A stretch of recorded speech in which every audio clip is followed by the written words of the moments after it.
Secretary-General, Foreign Secretary, my Lords, ladies and gentlemen, it is a great privilege and honor for the United Nations Association of the United Kingdom to host this meeting, which is being held to celebrate the 60th anniversary of the first ever meeting of the United Nations General Assembly in this very hall in January 1946, and also of the first ever meeting of the Security Council that same month, also held here in London, next door to this building in Church House.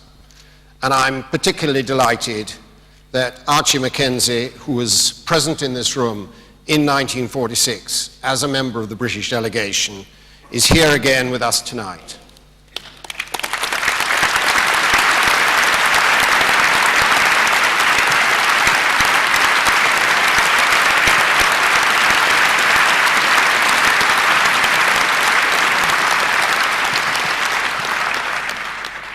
Worth remembering that the UN has thus been in operation for a period 3 times as long as its luckless predecessor, the League of Nations. As a reminder of that world of 1945 that now seems so far removed from us, and as a tribute to the UN's founding fathers who laid such solid foundations, this evening's proceedings will begin with a very brief film of the act of creation which we are here to celebrate.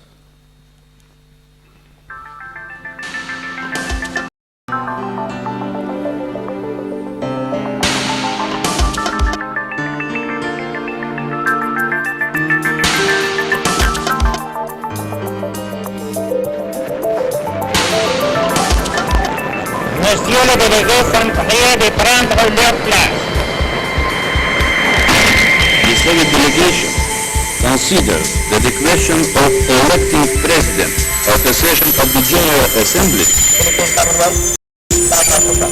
an important question. United States, Uruguay, Venezuela.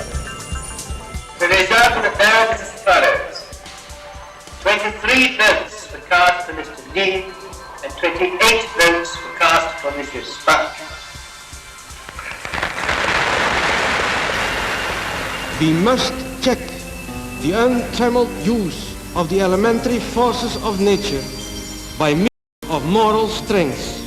Free from fear of aggression and interference from outside. It is imperative that the resort to war should be made impossible. The United Nations does not threaten any people. We should tell lui servir de devise communis humanitatis causa. Let this noble move achieve a true and complete success. We must, we will succeed.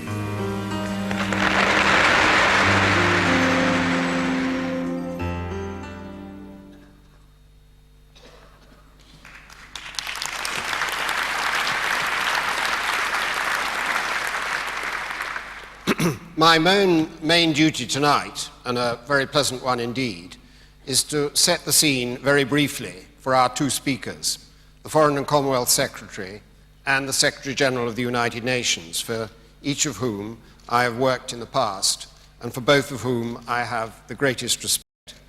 I do so on behalf of the United Nations Association of the United Kingdom, of which I am the newest and quite undoubtedly the greenest possible of chairs, it being a mere 3 days since I took over from my distinguished predecessor, Sir Richard Jolly, formerly of UNICEF. 2005 was a year of reform for the UN, and each of our speakers, in their different ways, made important contributions to the reform process.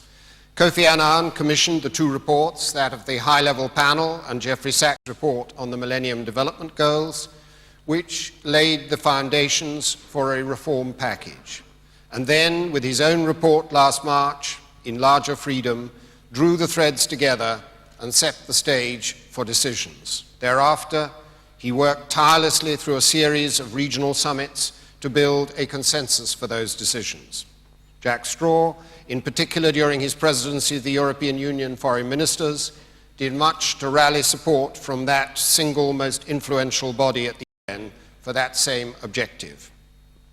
The fact that the September summit came up with somewhat less than some of us might have hoped was certainly not their fault. The process of dilution, procrastination, and diversion was present on this as on every other summit occasion to remind us just how difficult reform at the UN is. But the fact that more was agreed at that one meeting than has ever been settled in previous efforts at reform. 2006 is the year of the follow-up and the implementation of that reform process, and I hope that both of our speakers will cast some light on the prospects for that. The Peace-Building Commission was established just before Christmas. Now the challenge is to make it work. The Human Rights Council remains to be established, and the Comprehensive Convention Against Terrorism to be decided. And the responsibility to protect is a new and hugely demanding prospect on the horizon, with examples such as Darfur there to remind us just how difficult it will be to fulfill. We should not forget, however, that the summit's failures are there too. The problems over the nuclear programs in North Korea and Iran in particular demonstrate that the refusal to strengthen international disciplines only makes problems more difficult to resolve. And that great white whale of international diplomacy, Security Council enlargement, has escaped its catches once again. So, much remains to be done, and the United Nations Association of the United Kingdom will give you every support, as we did with our UK-wide public debate last year. We hope the reforms of the Secretariat will remedy the problems of the past, and that they will in due course continue to be carried forward by your successor in a determined and effective manner. Meanwhile, I will just conclude by saying how much we have admired and appreciated that you, Kofi, have used your office for the service of the international community.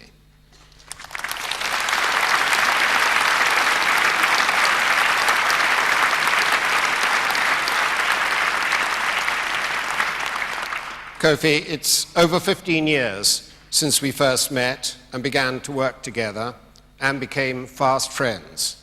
It's a pleasure now for me to give first Jack Straw and then you the floor.